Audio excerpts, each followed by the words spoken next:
ginnaaw buñ ko tàbbee rek mu fas yéene nekk candidat bu parti PDCI RDA Tidiane Thiam nag moom su moytuwulee du mën a bokk ci élection présidentielle yi nga xam ne ñu ngi waaj a am ca réewum Côte d'Ivoire justice bi nag wala yoon moom moo xam le ni mel wax ne nag ki nga xam ne nag mooy Tidiane Thiam daal dina ñàkk nationalité ivoirienne waaye nag tax na it ci semaine yi weesu sax Tidiane ci boppam waxoon na ne daal nationalité française am ba daal dina ko bàyyi mu jëmmal ba nga xam ne moom mu bu Côte d'Ivoire boobu ak léegi nag teg na ay semaine la xam le ni mel waaye nag décision bi nga xam ne yoon daal dina ko jël daal tëj na buntub la nga xam ne mooy bokkam ci élection présidentielle yi nga xam ne dina am ci ñaar fan ak juróom ci octobre. Tidiane Thiam nag ginnaaw bu ndogal boobu nag daano daal dina nag nakkarlu ni mel wax na ne daal la jëm ci wàllub démocratie mu ngay tumuranke ca réewum Côte d'Ivoire.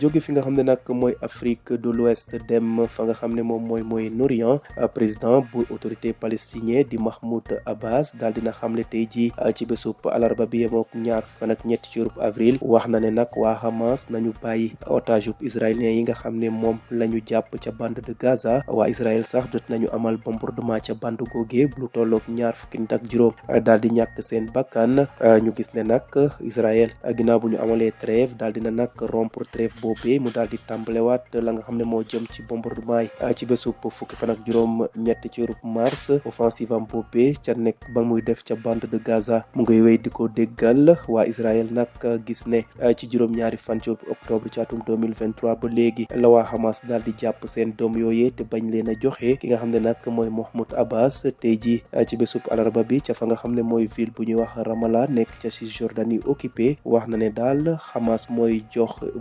Israël pexe yi nga xam ne moom lay def ngir faat askanu Palestine ndax moom mooy jàpp seen otage su leen bàyyee de jàpp ne Israël du wéyaat di amal la nga xam ne mooy bombardement ya ñaawlu na daal jàpp biñ jàpp otage yooyee te bañ leen a delloo loolu nag mooy kàddu kii di Mahmoud Abbas. jeexale xibaaru bitim réew yi fële ci Asie Pacifique lu tollook ñaar fukki nit ak juróom benn jot nañ leen faat démb ci bésub talaata gi yemoon ak ñaar fukki fan ak ñaar ci weeru avril ca gox bu ñuy wax Cachemire indien ay nit nag ñoo yore ay nganaay daal di sokki ci groupe touriste ya nga xam ne dañoo nekkoon ca gox boobee ñu jàpp ne nag li jëm ci wàllu fippu daal nemmeeku nañ ne am na ca fa nga xam ne mooy goxub Cachemire indien ginnaaw nag bu loolu amee ki nga xam ne nag mooy premier ministre bu réewum Inde di Narendra Modi tukkim ba nga xam ne moom la doon amal ca Arabie Saoudite daal dina ko gàttal ñibbisiwaat ca réew ma ba mu jëlee kàddu daal wax na ne ña nga xam ne ñooy def katub ñaawteef yooyee nga xam ne ñoo def ni mel ñoom duñ ca génnee noonu yoon dina def liggéeyam te dinañ leen topp ba jàpp leen jëbbal leen yoon. À peine investi à la tête de son parti, le PDCI RDA Tidiane Thiam risque de ne pas pouvoir être candidat. La justice qui a estimé qu'il avait perdu sa nationalité ivoirienne a ordonné sa radiation de la liste électorale. Tidiane Thiam avait la double nationalité et a renoncé à la citoyenneté française il y a quelques semaines, mais la décision ferme la porte à sa candidature à la présidentielle du 25 octobre. Tidiane Thiam a dénoncé un déni de justice indigne d'une démocratie.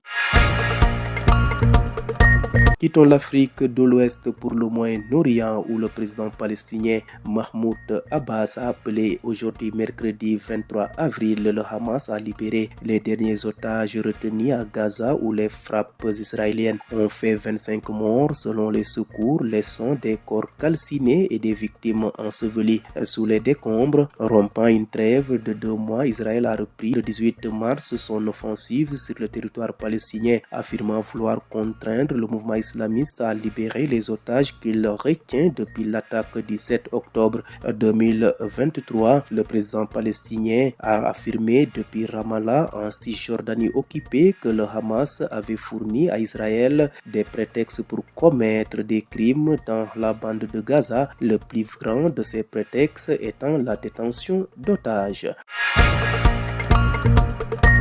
Bouclons ce rapide survol de l'actualité internationale en Asie-Pacifique. Au moins 26 personnes ont été tuées hier mardi 22 avril au Cachemire indien lorsque des hommes armés ont ouvert le feu sur un groupe de touristes dans cette région où sévit une insurrection, ont annoncé à l'AFP des responsables des services de sécurité locaux. Le premier ministre indien Narendra Modi, qui a décourté le voyage qu'il effectue en Arabie Saoudite pour entrer dans son pays, a dénoncé un acte odieux promettant que ces acteurs seraient traduits en justice.